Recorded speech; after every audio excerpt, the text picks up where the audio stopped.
Hi, my name is Laura and I'm a member of King's Church Warrington, where I lead a job club which helps people to come out of unemployment and gives them the skills they need to do that. I'm just going to share 3 quick thoughts with you today that have helped me as we're moving sort of out of lockdown, maybe too quickly, maybe not quick enough, and all the thoughts around that. And the things that have helped me is firstly knowing that God is with me and God is with you. For the first sort of 6 weeks of lockdown, my husband and I worked at home together. We were at home, we saw each other 24/7. And this is probably the longest time we will have ever spent together in our relationship and until we retire in one go. And then suddenly the government guidelines changed and some businesses were allowed to reopen, and just like that, he was off back to work. And I had a very real sense that I was suddenly very alone.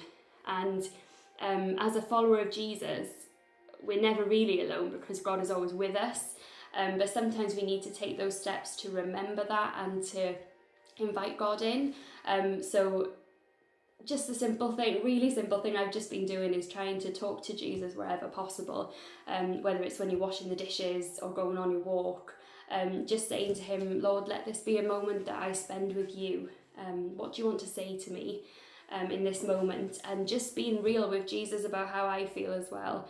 And just talking to him and trying to memorize Bible verses that will encourage me and remind me that I am not alone.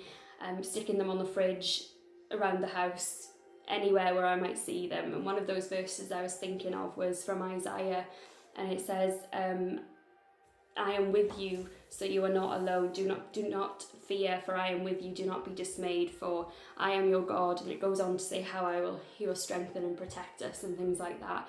And even if you are a really busy person and you're a key worker, and it can be really hard to find those times to think, God is with me, and to remember to speak to God.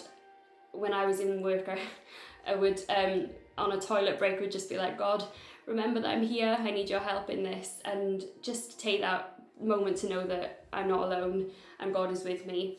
The second thing is to find the blessings in the battle, and this is a battle that our world is going through at the moment, and it is hard and it's scary and things are changing all the time or not changing. It's quite confusing and people's lives are at risk, and I think it's very hard to find the blessings or to recognize the good in that. And even in the Bible, David and the psalmists have written, and the psalms always kind of start with, God, help me with this. God, this isn't working. God, these people are going to kill me. All these different things. And quite often they end with finding the positive and the blessing and knowing that God is with them, God will rescue them, praising God.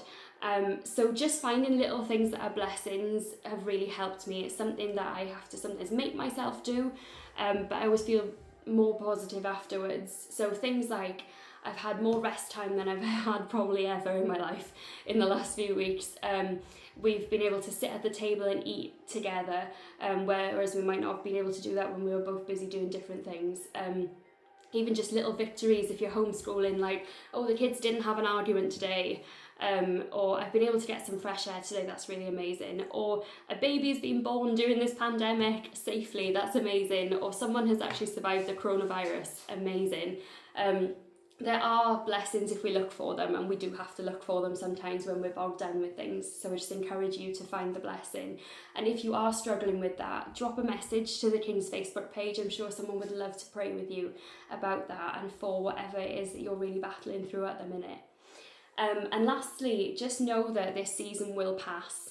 It's really difficult when we're still in this time where we're fighting against the coronavirus. We're still having to stay at home, and some of us will have to return to work, and things are not maybe moving as quickly as we would like, and it's frustrating. And I just think about in the First World War and the Second World War and how people lived through those times, and it was years. The war went on for years, and it must have been really discouraging for them sometimes, but we know that the war's past, they finished. Not without suffering, not without great stress, but they passed, they finished. And this season also will pass. And think about the times in your life where you've been through something which was horrendous and scary and horrible, and God brought you through it, and how it didn't stay the same. Things did pass, and this is one of those things.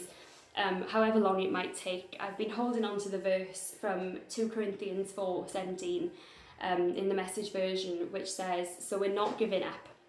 How could we?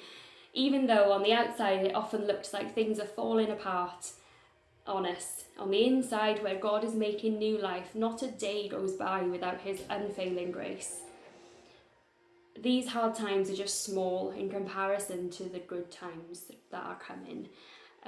So just be encouraged by that. This will pass. So those 3 things, just to recap, were know that God is with you, talk to him, know that there are blessings in the battle, look for them and speak to someone, talk to someone. If you're struggling with that, pray.